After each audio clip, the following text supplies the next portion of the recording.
Assalamualaikum warahmatullahi wabarakatuh. Anak-anak, pada pertemuan kali ini kita akan membahas materi sumber daya alam. Namun sebelumnya kita berdoa dan membaca basmalah bersama-sama. Bismillahirrahmanirrahim. Nah, materi kita adalah sumber daya alam dan kegiatan pelestariannya. Tujuan pembelajaran ada 3. 1. Kalian mengetahui jenis-jenis sumber daya alam. 2. Mengetahui pentingnya melestarikan sumber daya alam. Yang 3. Bagaimana upaya-upaya kita jika ada sumber daya merusak atau upaya-upaya pelestarian sumber daya alam. Nah, materinya ada 4 yang kita bahas: jenis sumber daya alam, manfaat tumbuhan, dampak kerusakan sumber daya alam, rencana pelestarian sumber daya alam. Ya, jenis, manfaat, dampak kerusakan, rencana pelestarian. Nah, pengertian sumber daya alam itu sendiri adalah segala sesuatu yang muncul secara alami yang dapat digunakan untuk memenuhi kebutuhan manusia. Nah, segala sesuatu untuk memenuhi kebutuhan manusia itu termasuk sumber daya alam. Nah, jenis-jenis sumber daya alam berdasarkan sifatnya, ada yang dapat diperbaharui, ada yang tidak dapat diperbarui. Dapat diperbarui artinya sumber daya alam yang terus tersedia. Sumber daya alam terus tersedia, tidak habis. Namun perlu dicatat, penggunaannya harus bijak. Tidak dapat diperbaharui sumber daya alam yang jumlahnya terbatas. Karena jumlahnya terbatas, jadi bisa habis. Ini penggunaannya lebih cepat dari pembentukannya. Pembentukan jutaan tahun. Misalnya batu bara, minyak bumi itu jutaan tahun, tapi penggunaannya sangat cepat.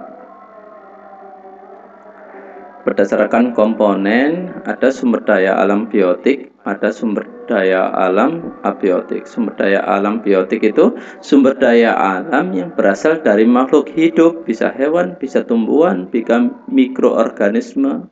Ingat-ingat, sumber daya alam biotik itu sumber daya alam yang berasal dari makhluk hidup. Sebaliknya, abiotik yaitu sumber daya alam yang berasal dari benda mati, bisa air, tanah, minyak bumi, gas alam, cahaya, pH, angin, dan lain-lain. Manfaat tumbuhan. Apa saja manfaat tumbuhan itu? 1. Membantu siklus air. 2. Menghasilkan oksigen. 3. Bahan dasar obat herbal. 4. Bahan makanan. 5. Habitat hewan. Ingat-ingat ya, manfaat tumbuhan: membantu siklus air, menghasilkan oksigen, bahan dasar obat herbal, bahan makanan, habitat hewan. Dampak kerusakan sumber daya alam bisa nih polusi, karena banyak pabrik polusi. Berikutnya tanah longsor karena hutan ditebang.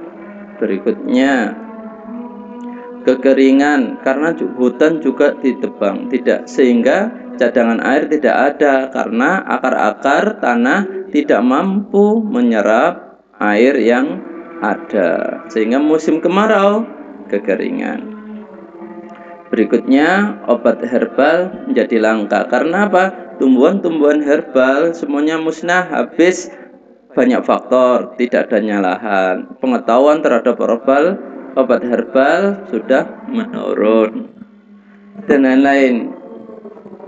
Terus masyarakat berobat dengan obat herbal menjadi sedikit. Itu faktor-faktor yang menjadi langka.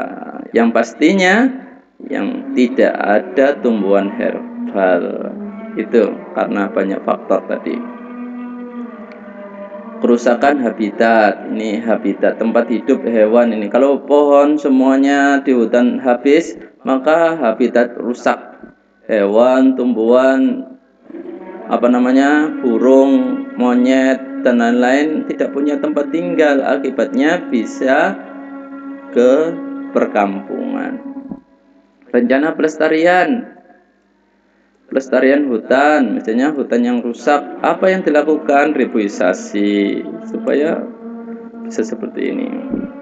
Sungai yang kotor, apa yang dilakukan? Gerakan membersihkan sungai supaya sungainya bersih dan ikan-ikan bisa tumbuh dan berkembang dengan baik.